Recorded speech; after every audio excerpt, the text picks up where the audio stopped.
everyone, and welcome to the second day of ModCon 2020, the first online convention for reasons, as you might have guessed. I'm Mháire, and I'm just here to ask questions, so I'm hosting this panel, first panel of the day, and we're going to talk about how to GM and how to use the 2D20 system, which is the house engine of Modiphius. And you probably all know that if you're here, you probably know what it is, but we're going to take both like a cautious approach and look at what it is, and then deep dives how to use it. And the people I have here on the panel are exactly the right people to talk to for this. So we've got Sam Webb, and he's head of RPGs for Modiphius. So he should know about it. It's like... Yeah, I guess I should. You should know about it. And we've got Virginia Page, who's RPG line manager at Modiphius. Hello, Virginia. And we've got Lloyd Gyan, and I've already seen that Sam has come in his LloydCon t-shirt, so it's tradition. It's tradition. So the GM phenom of Modiphius, and you've seen him yesterday already on next gen GMing techniques, and today we're going to talk specifically about GMing for 2D20. So, are you ready? Good to go? Let's do it. Let's just do it. Okay. What is 2D20? I guess the name gives away a little bit. You're using 2D20s usually, but what is it you do with them? What do I roll for? And do I roll high? Do I roll low? What am I looking for in case I've got bad luck with dice and have to sort them? Who wants to take this? No one wants to take Sam, this. it has to Who be wants you. to go You have to first? start. No, why do I have to start? Sam. Okay. So 2D20, you actually need 5D20, but it is a kind of a dice pool system, basically. So people who are familiar with tabletop RPGs will kind of recognize that as a phrase we say to mean that you roll a number of the same dice, and then you're counting the number of successes you have based on which dice roll under the number they need to. So 2D20 is all about rolling low. That's always handy.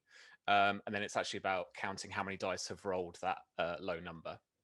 And that number is derived from your stats. So you basically grab a couple of stats from your character, you add that up to be your target number, anywhere between around kind of 8 to 15, 16. And then any D20 that rolls that number or less nets you a success. And you're looking to beat the GM's difficulty, which is the number of successes you need. Mm-hmm. Basically it. And are there any other dice involved? So we've got the 2D20s, but we don't need the whole shebang with all the platonic bodies. The only ones that are allowed to play are D6s, right? Yeah, so depending on the version that you're running, you will need D6s as well. And they have some custom results on them. So we also make some custom combat or challenge dice, depending on what they're called in the system. And they essentially help you deal damage or inflict stress from a weapon or from a social attack or something like that. And they have different, as I say, custom faces. So they have a 1, they have a 2, they have 2 blank sides, and they have 2 effect sides as well, which trigger off some damage effects. It might be that you pierce through armor, or you do more damage than you regularly do. So yeah, there's combat dice as well. Okay, and 1/3 of them is 1/3 of the sides is basically blank, so you can just you can't hit. You can hit and not do any damage if you're really unlucky. At some point. If you're really unlucky, yeah. Yes, I am. When looking at character sheets, where you've already said you derive the number that you have to roll under from the stats of your character. What kind of stats do we have there? Who wants to take this? Virginia, how do you... Yeah, that kind of depends on which version of 2D20 you're playing. So if you're doing things like Star Trek, you have attributes and disciplines. They're named different things for different games, and you add those together. So that's kind of like your attributes and kind of skills. Then games like John Carter, you only have attributes, and you're kind of adding those together. But you essentially take those two things. So it's generally your attributes are usually more about your character's kind of physicality or the way that they think about things, and your skills are things that they are able to do. You're adding those together, and that gives you that target number that you want to roll under. Okay, yeah, it's just pairing up two different stats and just looking for which match the situation best. Yeah, And this is pretty much. different for every game.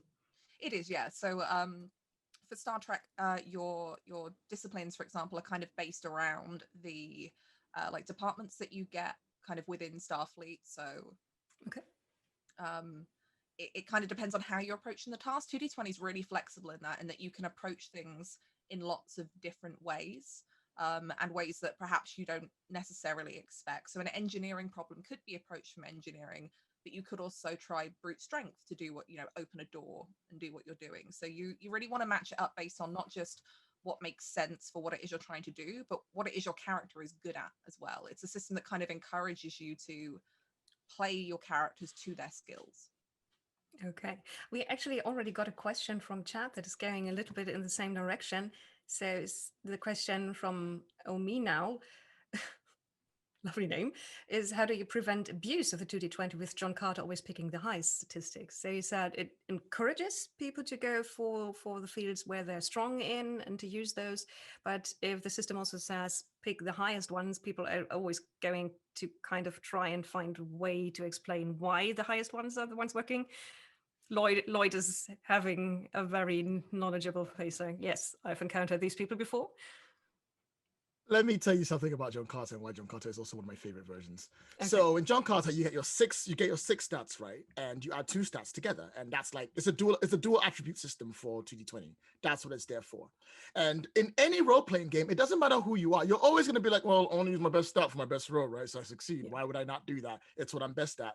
But John Carter is a game about narrative and in some kind of ways, romance. So what you do is situations are put in. If the characters can't role play themselves into using those stats, then they shouldn't be using those stats. If someone goes, well, I want to look at that guy and I want to have a passionate speech about why they're doing this, and I want to use passion and reason, I'm like, hold up. You are desperately trying to get him to believe you. You are throwing caution to the wind. You're ignoring everything around you. There's nothing there. Why should I let you use reason? If people want to use their best stats, they should role play it into what they're doing. And that is perfectly fine. That's what the system is there for. If you role play those two, the attribute you're using into the action, you get it. But if you don't, the GM is entirely entitled to go, nope, I don't think that attribute makes sense to what you're doing right now. Use this attribute instead. That's how you counter that problem. Okay, so as a GM, you also need to kind of hold your ground at that moment and say, no, it's my call, and I don't see what you're describing fitting the stats you're trying to roll on. Find some other way. Yes. Okay.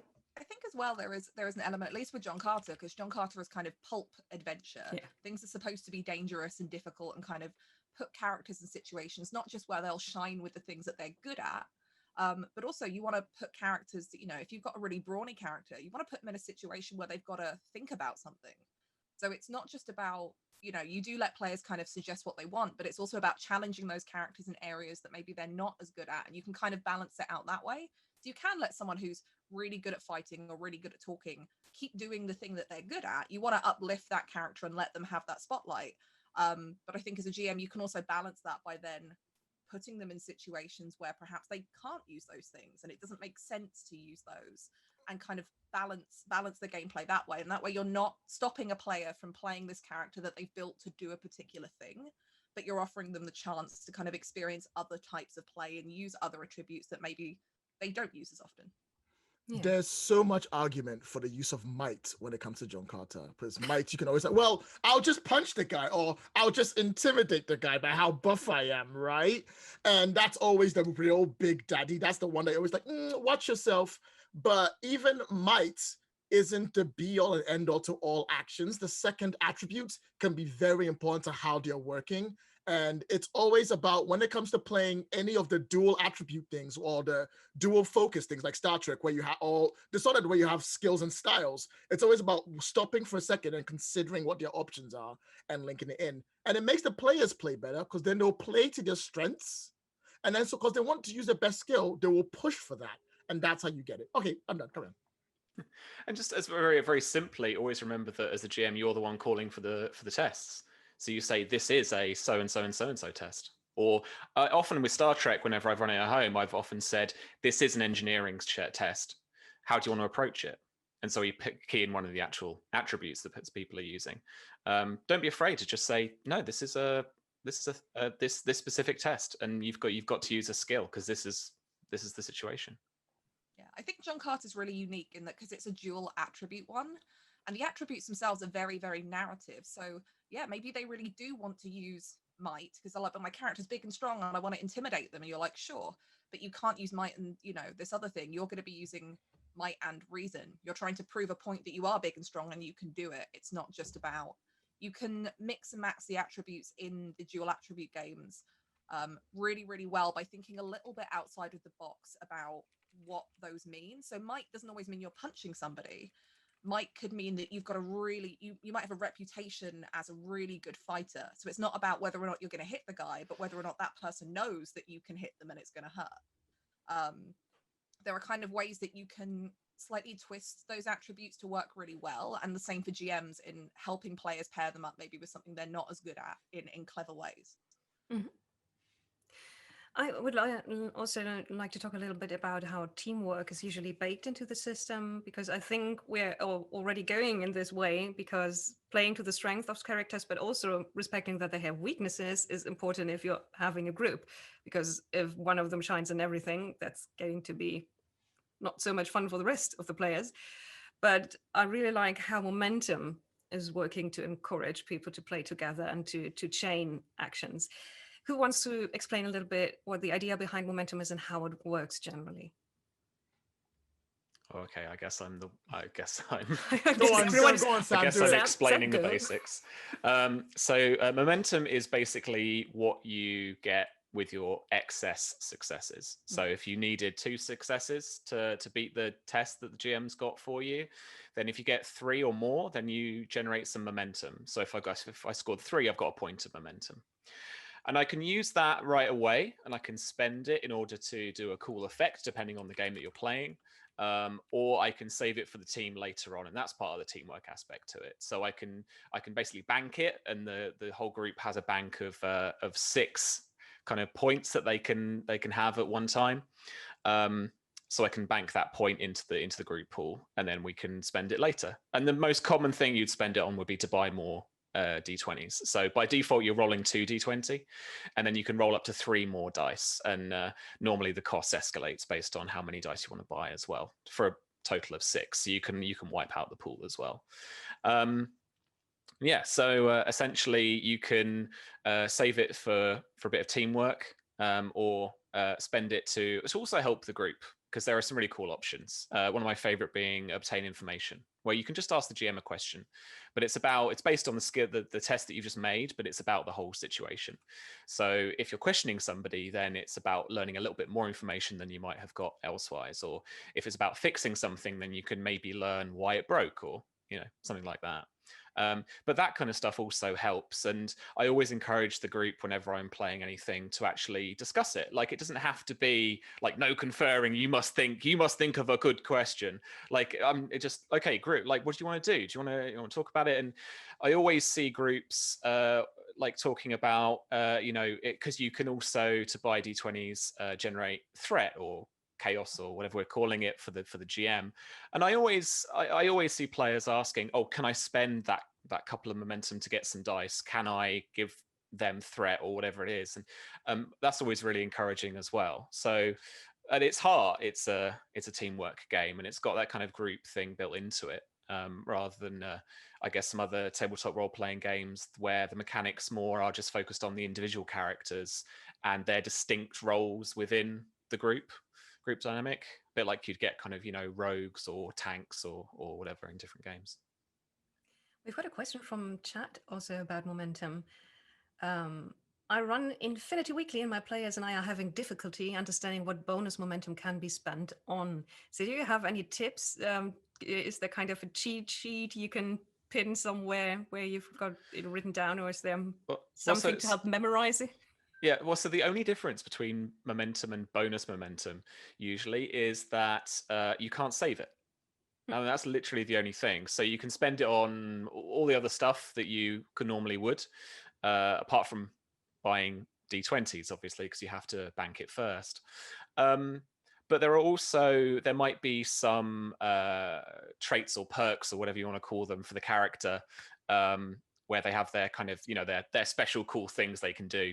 That if it says something about bonus momentum in one of those, it usually says a very specific spend in there. So for Star Trek, I know there are a couple where it's literally you can only spend it to obtain information. So you essentially get a couple of free questions out of it, or something like that. So it usually says it.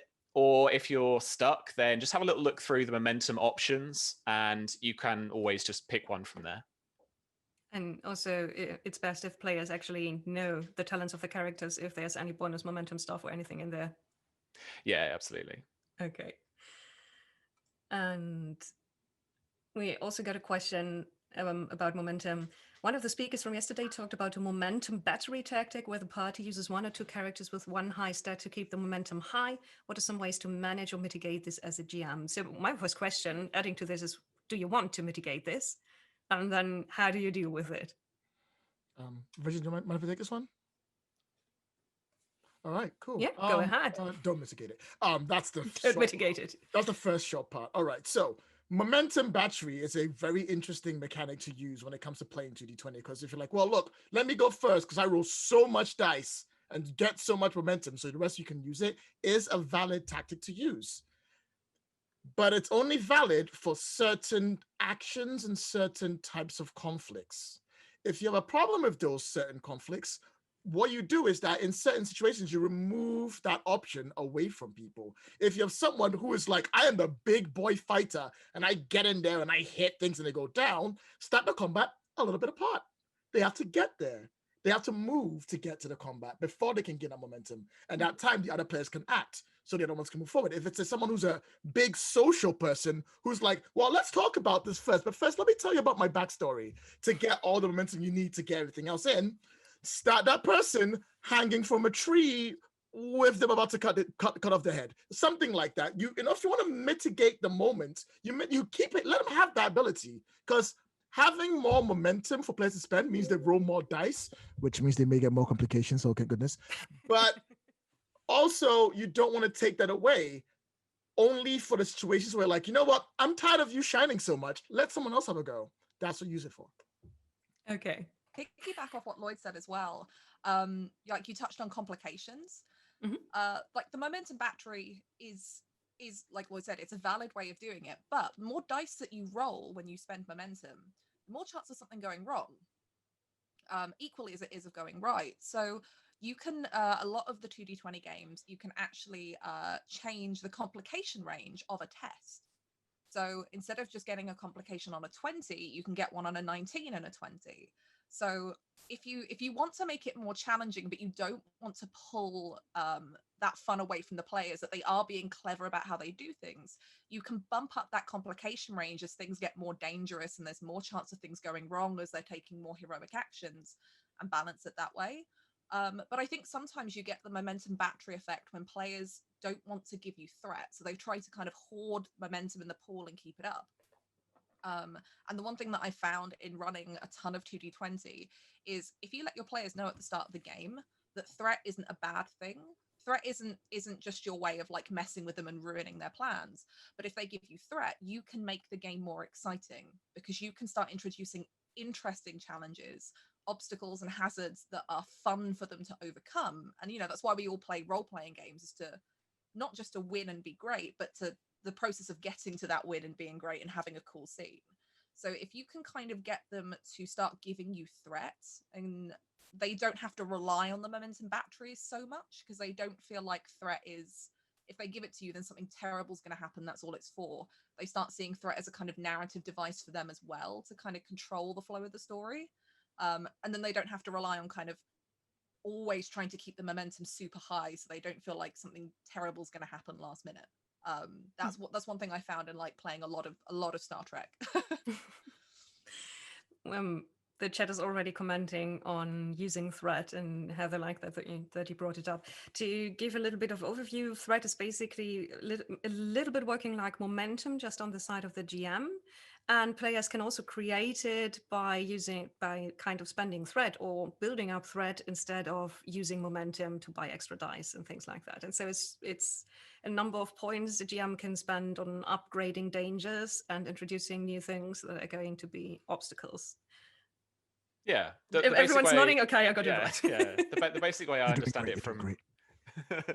the basic way I understand it from Nathan is that as a GM, and we get this a lot, and it's one of the comments that comes up with 2D20 and how threat works and whether people, it's a bit Marmite, people love it or hate it sometimes. And the comments you get are kind of like, well, as a GM, I just want to be able to do anything. I just want to be able to like change the scene how I want. So what happens is when you create a scene, you can describe whatever you want. You can introduce, you know, funky lampshades, big shelves, creaky roofs, whatever you like, right? And then once you're actually in that scene, the way that you can influence a scene and change the setting, the props, the furniture, all that kind of stuff, is exactly the same way that the players can, because they can often create what I think now kind of generically term a truth in the scene. So they can make the roof crumble in just like you can. And it costs about the same amount of points.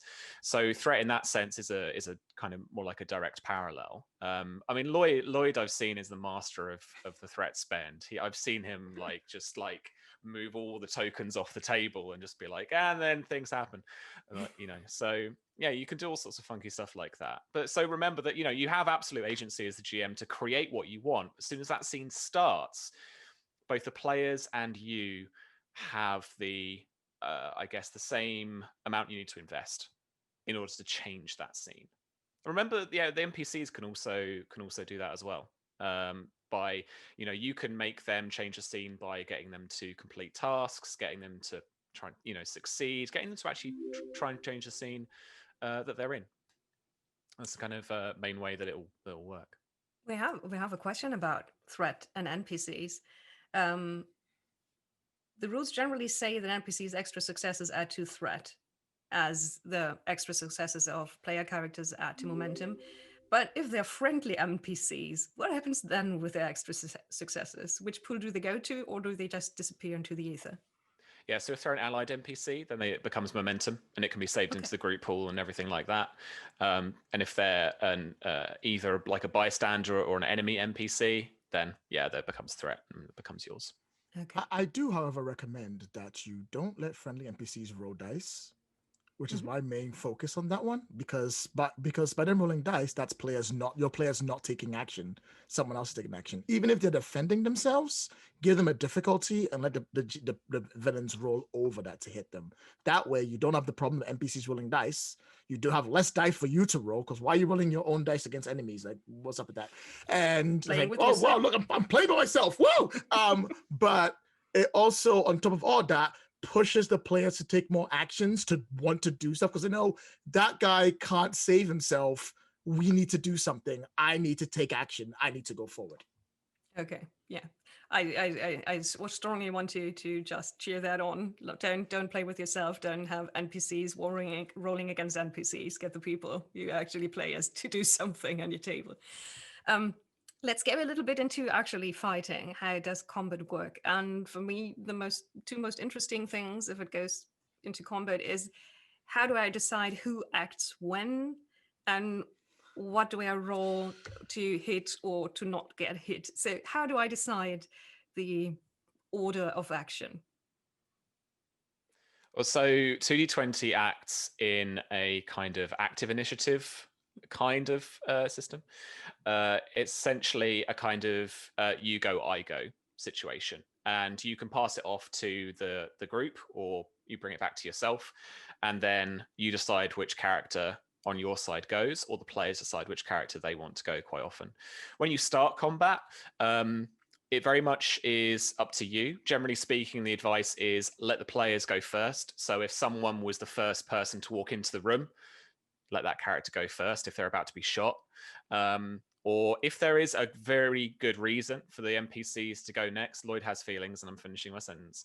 If the MPs have like a setup, like an ambush or something like that, and the player characters haven't seen what's happening, then that's a good time to give the NPCs a chance to go first as well. You can also spend threat to make your NPCs go first as a kind of point of the thing there. Yeah. Lloyd's got strong feelings. It's not strong feelings, just I need to correct something. That applies for later 2D20 systems. It doesn't apply for earlier 2D20 systems. Okay.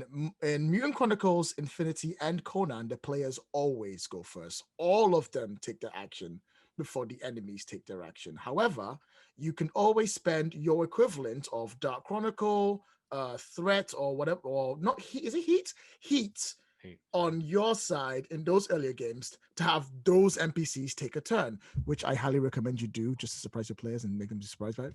But that's the other way that initiative works. Later editions have the whole tit for tat, especially Star Trek is a really cool, interesting initiative system to go with that, especially how deadly it is. But earlier ones don't. That's all. I just was like, I gotta just correct that one bit. That's all right. Yeah. I don't know so much about the legacy games as I do. I came in when we were developing Star Trek, so that's the one I know best and kind of came from. Okay. So, and as the chair said, surprising people with switching up the initiative order basically is always a nice way to get them kind of on the wrong foot in a fight. When combat then now starts, how do I usually handle to decide whether I hit someone or whether I'm not getting hit? So what would be a method for several games? What do I roll on actually? Usually with combat stuff, you're making opposed tests. So for melee combat, where you're kind of up in somebody's space, able to do something. I think all of the systems that I know of, I like Sam wasn't around for a lot of the legacy stuff, so I came on with kind of John Carter kind of onwards. But so you're rolling with some of the systems have set prescribed attributes and skills that you have to match together for certain tests. And you're rolling those to see if you hit, and if it's in melee combat, then you're whoever is getting hit. So if you're being hit by an NPC, you get to roll to try and defend yourself. Whoever kind of wins that success, that kind of roll off with the most successes is usually successful. And in some of the 2D20 systems, if you successfully defend, you actually get to kind of hit back as part of that action. Range stuff is a lot harder. You don't usually make opposed tests when you're being attacked from range. So if somebody's firing a gun at you, because there's not really much that you can do at that point. But then in some of the games, so John Carter's another example of this, where you have those kind of dual attributes. While there are kind of suggested things, so it's suggested that you might use might and something else, you can get really creative in how you're attacking and what you're attacking with, especially for some of those, because in John Carter, intrigue, because you can do things like psychic damage in intrigues and stuff like that, then you're also using the same set of attributes for kind of a different kind of combat in that sense. So it can get really interesting, but generally you're either making an opposed test or just you're making a skill test like you would for anything else to hit. But the difficulty usually depends on whether you're at melee or ranged, and then how far that range is. So for something like Acton Cthulhu, your weapon has a range that it can fire at, and if you're outside of that optimal range, either too close or too far, you're increasing the difficulty to make that shot. Okay, that was very concise. Is there usually a system for PvP, or is it just meant to be your group against someone or something else, or is there PvP? I just I just take a lead from a good friend of mine who GM'd for me for a good while, and that's just I just get very particular and very kind of rules as written, so everyone's you're not making judgments or fudging anything. You're essentially making sure at that point that everyone's following the rules that they should. I think I don't know if this is particularly rules as written for any of our games, but I think when I've thought about PvP or when I've discussed it with Nathan at times, I think that the thing that's come up has been that no one can spend momentum in order to like attack one another. If they want any more dice, then they have to generate threat for the GM. And then what I would do is I would treat any momentum that either of them score as bonus momentum. So only they can use it. They can't bank it into the group pool, because it's essentially being used, in the opposite of the kind of spirit of teamwork that we were talking about before. But yeah, it's, I would imagine, resolved exactly the same way. So you would be making a test, whether that's a kind of melee attack or a ranged attack, using your attributes and your skills, or the two attributes that you're picking. And then you are either trying to beat a difficulty, like a kind of base difficulty for like a ranged attack, or you'll be rolling off against each other. And often, because you can also, if you think about what's going to happen in terms of the rules for an opposed test, usually what I do as a GM, and it's become kind of a written rule now for 2D20 games coming up and those just developed, is that as the GM first, I'll be the one who buys dice. So I'll spend what I need to do for threat, stuff like that, and I'll go, right, this is what I've got. I'm going to roll 4d20. Now, what do you want to put in? So rather than it going back and forth and being about like, well, I'm going to buy a dice. Well, I'm going to buy another dice. Well, I'm going to buy another dice. Like, it's just, I've bought my dice. That's what I'm sticking with. That's what I'm happy with. What do you want to invest in the role? And just pick a side, I would say. Normally, probably defender. If it's an opposed test, just say, okay, how, like, kind of thinking of the meta, how invested are you in not being hit right now? So you can then increase that threat, and then the attacker is the one that then has to roll against that. Okay. Let's talk a little bit about things when it gets supernatural. So now we've got, if you go into a fist fight and if you shoot at someone, but several of the games also have supernatural aspects to them. Right now I'm reading Dishonored, which of course has gifts from the outsider, the void powers. How does 2D20 usually handle things like magic? I can do this one, Sam, if you want. Yeah, go ahead. Yeah, go for it. All right. So with magic, there's not that many of the systems that use it. It's mostly Conan and Dishonored, I believe, from the top of my head. I might be wrong about maybe something. Moon Chronicles has a little bit. An acting soon. An acting suit. It's not out yet. Doesn't count. So in Dishonored, there's a mana pool that you draw your mana from, that is created, and that's what you use to spend it. But in Conan, it's your mental stress, and also technically also for acting when it comes out, it's your mental stress that you pull out, because for damage you have two bars. You have your physical stress and your mental stress, and it's when you take damage on those at a certain limit that you take more permanent injuries, because stress usually clears out at the end of every scene. So when it comes to, except I think Cthulhu now, but I'll double confirm that tomorrow. When you spend your thing, there's always a bar that fills up or empties, and that's what you use to power up your magic. And there are rules put into talents that every character has that they can use to pull in more, to do more damage or do more whatever it is that they're doing. It all depends on what type of magic and how it works, but most of it comes from that bar. Okay. Kind of, there's one weird exception to this, in that John Carter in places does kind of touch on these kind of weird powers, because it's Barsoom, and it's somewhere, it's between that line between like magic and science, depending on how you're playing a game. And John Carter actually handles it completely differently to those, in that if you want to put kind of supernatural elements, and you can, and a lot of that is handled through the talent system in John Carter. So if you have an ability, like some of them have the ability to create these kind of telepathic images of a person and make them real, rather than having kind of like a point spend like you do for acting or Dishonored, it actually gets wrapped up into a character's talents, which you can kind of create and customize and spend XP to kind of get them up to that level, depending on how much they can do. So for stuff like John Carter, there's a whole different system, because there isn't like a traditional magical supernatural. It always kind of blurs the line, because it's kind of pulp romance weirdness. Somewhere between magic and science, as people thought of it at the time. Magitech. There we go. No, that's the. I'll just throw a word out there. Whatever. It's done. I like it.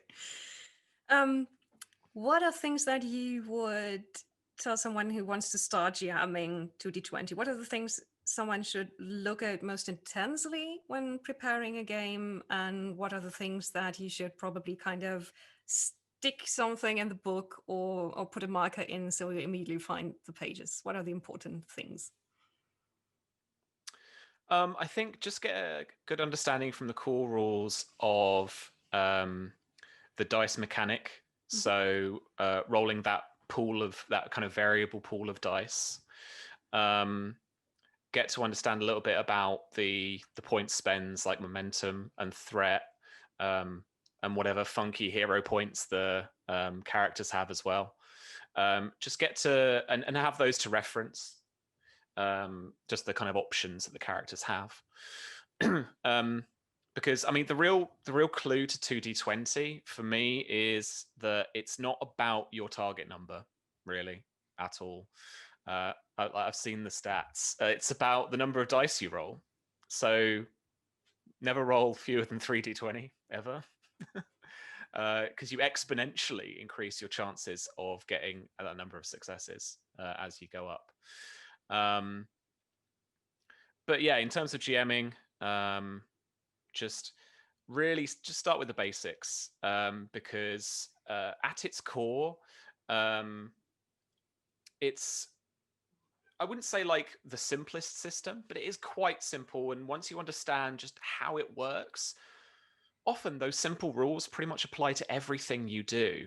They just might be called something different, or they might have a tweak to them, like magic, but they kind of fundamentally work the same way. So that's my little bit. I'm sure there's probably more I should say, and my colleagues will say much more insightful things than I have. Okay, Sam says, get the basics down. Lloyd again has his I've got an opinion face. That's my normal face. That's my resting opinion face. You always have an opinion. Resting opinion face.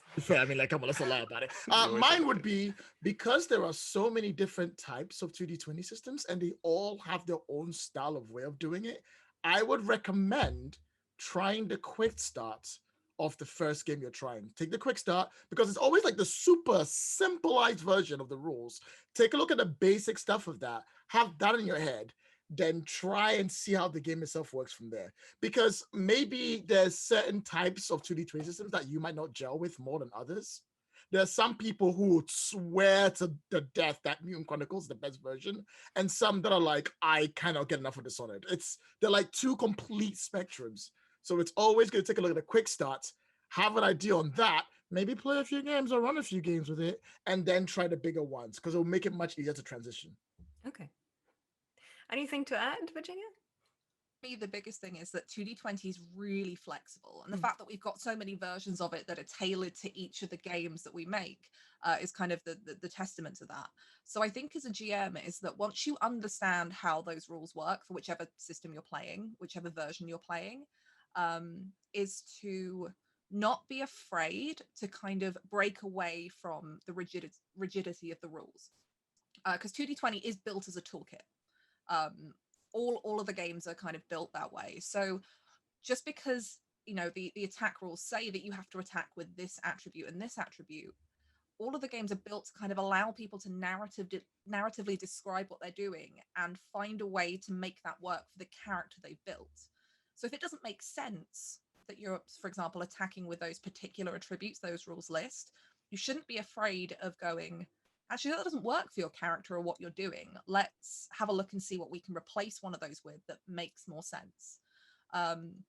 Once you've got those basics down, I think it's about having fun with the ways that you can kind of twist and tweak it to really make your players feel like they're shining and standing out. And I think it's about kind of letting them have that agency too. So like I said with threat, you know, making it clear to them that it's not just there for you to ruin their lives, but you want to make this a cool game for them. So they need to give you some so that you can have agency to do that. It's that kind of back and forth dialogue.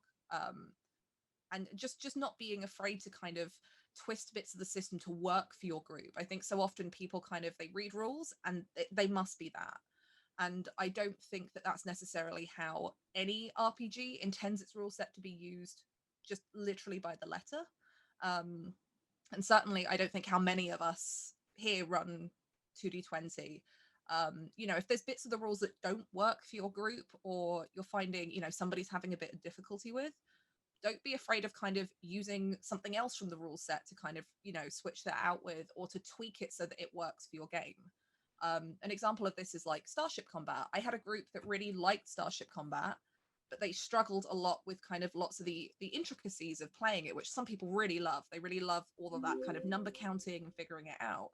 So instead, I just said to them, do you know what? Let's not use those. Let's use the regular task resolution rolls. We'll just make you roll for something, and we'll do it cinematic style, because you can do that with 2D20. So you shouldn't ever feel like you're constrained by the rules, but you should absolutely kind of use them as a baseline so that you can play the game that you and your players want to play within that rule set. You could print that just like that. We've got a question that goes a little bit in that way. One of the most enjoyable aspects of RPGs is the ability to hack a system. Can players or GMs hack the 2D20 system? I guess this was already the answer to it. Yes, please do. Enjoy.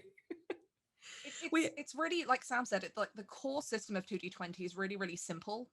So you can do a whole bunch of stuff with it. And I think a lot of our games are kind of built to encourage that. We encourage people to, like, you know, if there's something here that you want that isn't in the rules, make it. So John Carter focuses on this. So it gives you a list of talents, but it's not part of the rules that you just pick from a list, kind of like you do in Star Trek. But the rules actually say, here's how you make talents. Make them for your characters. Make that whatever you want. Just as long as your GM's happy and the player's happy, you can kind of do that. 2D20 is so flexible in doing that, and I think lots of people do, from like convention games that I've played, and having played at tables as a player of other people running 2D20. People do it a lot kind of on the fly, just to, you know, it's all about having fun at the end of the day with the game that you're playing. So yeah, sometimes people overlook the fact that you're trying to have fun when they just try to stick to the rules. We are coming slowly to the end of the slot, so I sadly only can probably ask you one more question about the rules, and I am going to pick one from the chat again, and that is, what is the most enjoyable way to work in complications? What are things that you like to do? And I just don't want to comment on the opinion face again, but this one was a happy opinion face by Lloyd. Okay, so complications are one of the best parts about 2D20, because usually they come out from a bad roll that you've rolled a 20 on. And the big thing you must remember is that a complication must always be a small thing, not something that they can usually solve with one extra roll elsewhere, not too much, unless you spend threats on it, at which point you can make it as large or as terrible as it can. If you can think, if someone makes a roll or an action and they have a complication and you think, ooh, that might be a bit too much, spend some threat and do it anyway. If you think that you're like, you know, I want this one thing to be super important, spend a lot of threat and do it anyway. The threat is there for you, or Doom, or Dark Chronicle, or Heat, or whatever you want to call it, is there for you to use to make complications interesting. Usually, it should be something as simple and small as, oh, you break the string of your bow, or you trip up and something here's in the corner. It's always good to use those moments to introduce new aspects to the game. But if you want to make those aspects a bit more than just it's a side thing. I feel like the villain should just turn up halfway through the stealing thing and start monologuing about his past lives or something. Spend some threat and do it anyway. They've given you the opportunity, use it. Yeah. Thank you so much. Things that are coming up next, by the way, we are going to see the 2D20 system in action this day and tomorrow. So today we are going to take a look at Dune, one of the upcoming games. I'm very excited about this. So we are going to see an actual play run by Jason Turrell, who's the line director, as I understand, for the Dune RPG, and he's going to play with Cody from Taking 20 and the Dungeon Dudes. I'm very excited for this. Then they're going to talk about the Dune 2D20 system, and then there's also going to be a Star Trek Adventures actual play, and tomorrow we're going to take the new Achtung Cthulhu for a spin. And so thank you very much. And where do you find more of what you do, and where can we get more wisdoms and opinions of each of you? Sam? Sam? Who's going first? No way. You can't get any wisdom from me. You can find me around the internet, though, at RPG Webby, mostly on Twitter, occasionally lurking in Reddit. And also, we have a Twitch channel that a friend of mine, we've started a small indie publishing company, Black Cats Gaming. And you can find us at Follow Black Cats on Twitter and Follow Black Cats here on Twitch as well. On Thursdays, we stream a Game of Thrones campaign with Virginia, who is the most hated woman in Westeros, apparently. It's true, isn't it? And then from next Wednesday, we'll also be streaming a campaign of our first published RPG, The Spy Game, which you can get on PDF right now at Modiphius and at blackcatsgamingshop.com as well. So check us out there. And where can we find Virginia when she's not the most hated woman in Westeros? You can find me over on Twitter and Twitch at Tabletop Horde. Over on Twitch, I do a bunch of video game stuff. But as Sam said, I'm in the Thursday Game of Thrones game where she really is she hasn't even done anything wrong, in my opinion, apart from some scandal. But if you like to see us drive Sam crazy with loads of NPCs and just be awful politics people, it's a whole load of fun. But yeah, mostly Twitter is where I update. I obviously work for Modiphius, but I do a bunch of freelance writing. So if you want to see what projects I've been working on outside of this, Twitter's the place to go. Yeah, Twitch on Wednesdays and Fridays, being a questionable witcher.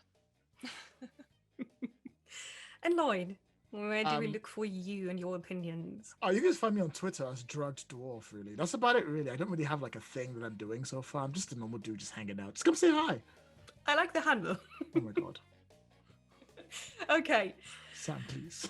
And at the next LloydCon, which I'm not going to explain. Thank you very much. And guys, if you have more questions about how to play 2D20, how to GM it, remember to sign up for the ModCon mailing list, because there are going to be informations for the GMing courses that are going to set up soon. So stay tuned there, sign up, and we are now going to sign out. And in a few minutes, I'm sorry, we're running over time. We are going to start with the Dune panel, and I hope you have a great weekend at ModCon. See you tomorrow, and goodbye.